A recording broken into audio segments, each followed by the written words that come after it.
Ladies and gentlemen, I hope you're all doing well, and welcome to this community showdown. It's going to be the High Elves led by Anar facing off against Kislev, who's going to be led by a House Cat of War. So let's get this party started, have some fun, and see if the High Elves are going to be succeeding on their total tavern bounty attempt.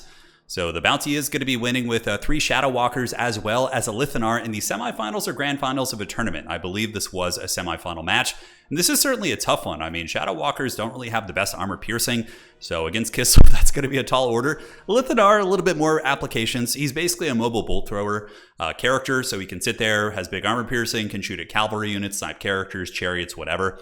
But the Shadow Walkers are a big investment. The rest of the army is going to be Dragon Princes. Dragon Princes, interesting tech here. Are we going to be seeing a Plague of Rust combo with the Dragon Princes and the Shadow Walkers? That's kind of cool. So units that obviously lack armor piercing, you can make up for that by using Plague of Rust. So minus 60 armor if you overcast it, and then Dragon Princes and Shadow Walkers, in theory, can do some good damage with the Plague of Rust active. So kind of cool. And it looks like that's going to be it. Triple Dragon Princes with Alith looking to be a bolt thrower. For the House Cat of War, coming in with the new and improved Kislev, going to be using Zargard in the front line. Armored Kossars with their extra 10 models and HP. What's not to love? A couple Kossars with spears in the back, which do typically get outclassed by the Elven bows in my experience. You're probably going to notice pretty quickly the Shadow Walkers are going to creep up and just go after the Kossars and try and take them down, which is going to make the Dragon Princes that much stronger because the Kossars are the spear unit. So if they're gone, Dragon Princes can still cycle charge and cause some serious havoc, right? In the back, we do have a Kislev caster of Tempest. Looks like Gust of True Flight as well as Hailstorm, and a 1 sled, which is good. Light war sleds and heavy war sleds against the High Elves I think are necessary because they do have a fair amount of good quality infantry that you want to run over. And, Silverins, White Lines of Crace, you name it. Man, Shadow Walker's putting some DPS into those Kossars, though. And those guys get melted pretty quickly. And it looks like now they're going to be going after the other armored Kossars. And the Dragon Princes, are we going to see the dreaded Plague of Rust combo? Oh, we do. Look at that. Their armor's down to 30, and now they're going to get hammered pretty hard by these cavalry. So the Dragon Princes of Ulthuan getting in there. Pretty cool stuff. Lance is couched for, I don't know, what are the different gods they worship? I got to learn the different pantheons, but man, look at those Zargard get obliterated by the Dragon Prince charge. What a cool play.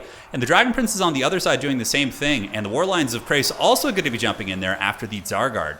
But nice response from Kislev. They do have a lot of guns in the trees, and these Dragon Princes do get hammered down pretty badly, but the Warlines of Crace should do some good nibbling. A nice bombardment attempt there by Kislev, but unfortunately for them, it was dodged by the High Elves. Anarian, I believe he goes by a couple names. He goes by several names, so yeah, I'm trying to give you a shout out for the nice play, but I don't know which name you're currently running under. So, but Warlines of Crace nibbling away, anti-infantry armor piercing. However, they're low armor, so Zargard should trade relatively well into them. But the cab micro here from these Dragon Princes has been really devastating. We're seeing a lot of the Kislev units, even the armored ones, struggling a little bit. And finally, we see a very good response from House Cat of War. The Oath Brothers of Tor are amazing here. Magic damage. Against Dragon Princes, will give them an extra 20% anti-large, armor piercing, armored themselves. They should trade very favorably against the Dragon Princes if they can actually catch them. Another bombardment attempt from Kislev is a big miss for them. So unfortunately, they've been probably not having the most fortune with their magic here, as they have been perpetually dodged by the Shadow Walkers, which are putting some okay damage in. And look at that. Plague of Rust, minus 60 armor on the Oath Brothers, getting charged by Dragon Princes and also focused by these elite archers. So 25 missile strength, they also do poison. You can see the Oath Brothers of Tor getting melted pretty hard. Man, this is some really cool play. Now, as far as the objectives go, Objective 1 is not being taken by anybody. The side objective here looks like it's going to be taken by the High Elves, most likely. Silver Helms and Warlines of Crace will definitely defeat these armored Kossars. Warlines are a nice anti-infantry piece if you're looking to kill armored units, that is. And the Oath Brothers of Tor get absolutely smashed by the bowfire. Brutal. Those Shadow Walkers doing so much damage. They're going to be shaken and stirred, and their leadership will most certainly be breaking here in a second. But at the very least, the Oath Brothers did fulfill the oath of finishing off that one unit of Dragon Princes. Alith in the meantime.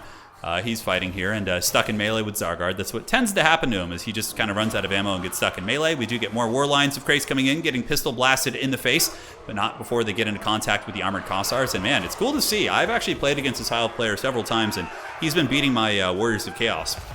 But yeah, it's really neat to see the old Warlines of Crace getting those nibbles and having a little bit of a place in the meta, which is neat.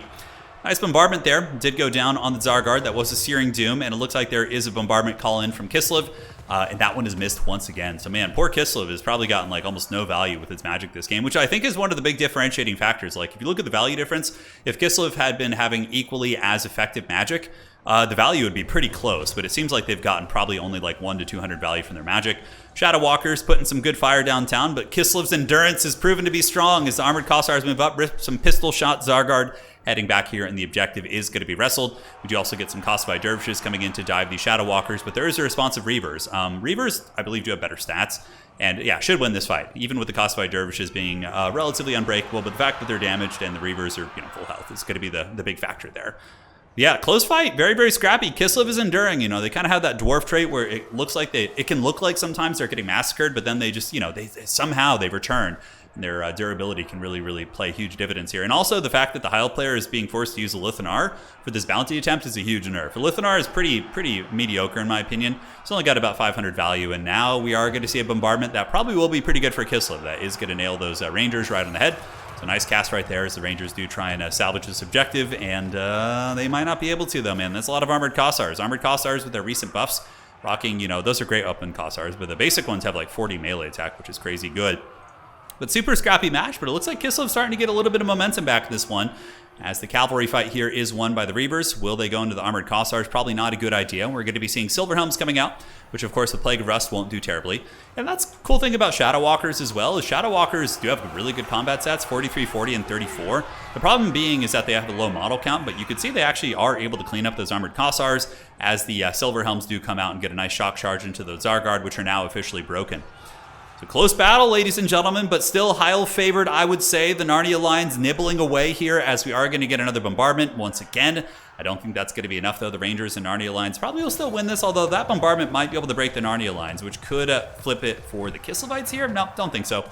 Rangers with their bonus first infantry and their physical resist will probably be able to deal with these Armored Kossars, who are very, very beat up. On the side point, we get some more Rangers coming in. Interesting choice. We're not seeing like White Lines of Crace. It's a lot of Plague of Rust targets here for sure. Warbear Riders get slammed to the Plague of Rust, and the Shadow Walkers moving back in. I bet you their value isn't bad. 700 on this one. This one's sitting at about 1,200 here, and this one's at about 800. That's really not terrible. But man, the Plague of Rust have been really good. Making Silverhelms and Rangers and all these units that typically really struggle against armor perform well. It's neat to see it like work. Like oftentimes Plague of Rust builds are considered to be like big gimmicks, but yeah, they're working okay here. So these Rangers going to be trying to rear charge. I think they maybe should go for the side point. I think that would be the slightly stronger play, but even still, I completely understand wanting to shut down these Armored Kossars and continue to get that value lead. As the score is, in terms of the score, it's very, very close. Most domination games don't come down to the objectives as much as they do the value trading. Obviously, there's a balance between both, but yeah, it's still, the value trading is one of the more important variables for the earlier stages of the game for sure. Rangers heading over to the side point, going to be moving to objective number 1 like we talked about. Kislev calling in reinforcements.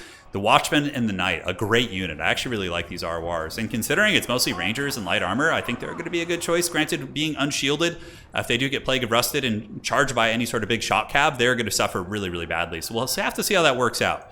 Warbear Riders, very, very close to death. They only have 2,800 HP. Their models are in okay shape, but look at old Alith Anar, man. He's going strong. The dreaded melee Alith Anar, renowned across the old world for his melee prowess.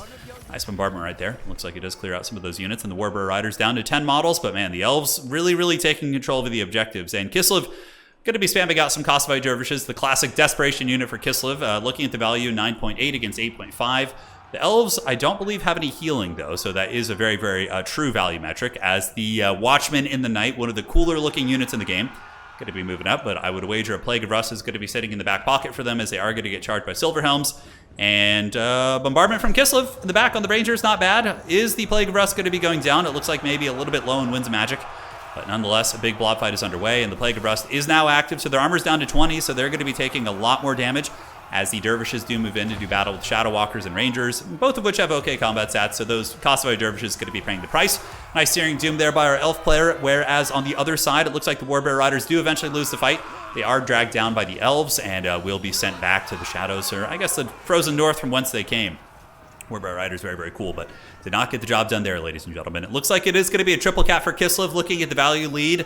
I do think that the Elves have a pretty commanding position here. The Watchmen and the Knight doing pretty good in the grind. Despite being heavily debuffed and focus fired, they're still racking up a good amount of kills, about 24 kills right here, but yeah, Shadow Walkers have pretty good melee defense, and also applying the poison in the fight here is going to be mitigating the effectiveness of the Watchmen and the Knight.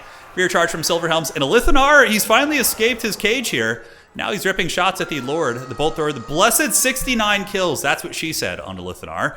And is he going to get that Tempest Caster? Maybe. It looks like some of the Reavers coming back here. No, Kosovo Dervishes trying to stop him from sniping the character. But yeah, that's what he wants to be doing. just sitting and sniping characters or high-value single-entity targets. Looks like the Oath Brothers of Tor are back, but they're not going to be able to deal with this. Looking at Kislev, they basically have nothing left on the field.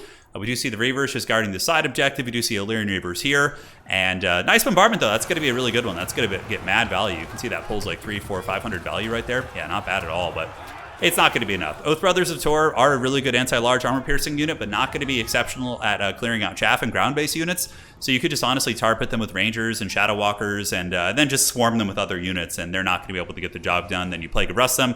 Alith and Anar picking off a model, man. Look at that. I believe he just picked off one model, or at least did a lot of HP damage. Nope, just HP damage. But I would wager he'll do another anime shot right here, and we'll see what he's going to get done.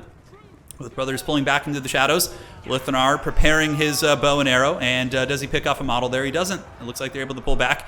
And the Elves at this point just don't care. They're just pushing up. This is a triple cap. I would be surprised if House Cat of War doesn't surrender here relatively soon. Everything is pretty much getting karate chopped. You see his caster running for the hills. Some Kossar summoned in the back, not even the shielded or spear variant, so they're going to get run down by cavalry. And like I said, the Bear Riders doing okay, just because of how elite they are, but still just being swarmed and dragged down by Lithanar's Dread Legions. And the triple cap is really accruing points pretty quickly. You know, a lot of times you're in the heat of the moment, you don't realize the game's over, but this game has been over for a hot minute. As we do see the Kossars coming out, yeah, they're going to be able to get that point, but there's no way they're going to wrestle the other two. GG, well played, and with that, Anarian is going to be unlocking the bounty avatar on Total Tavern. So if you check him out, what we ended up doing is we gave him an avatar for the OG Alith art from Warhammer Fantasy. It's a pretty sweet avatar for sure. But yeah, the Dragon Princes were awesome. Not the craziest value on them, but the initial shock damage and disruption they did, it didn't seem bad. Look at that, 1,300, 1,200. Yeah, they all did good. They about paid for themselves. Lithanar at 1,500. The Lord of Metal play was great. Narnia Alliance with 1,200 value. Dude, cool build here. Really cool build by Anarian. And it's not like a gimmick build that worked against somebody that is, you know, kind of a lower level player in your tournament. This has to be done in the semifinals. House Cat of War is like a top tier player. So the fact that it worked means there's some teeth. So high elf players out there, hopefully enjoyed that one. Kislev players, you'll be back. You know, Kislev never hears the bell. They'll be back for more. And honestly, Kislev's in a pretty good place right now. They have good matchups against a couple of the top meta factions, which is pretty cool. GG, well played. See you guys on the other side. And yeah, that's it for today. Take care of yourselves.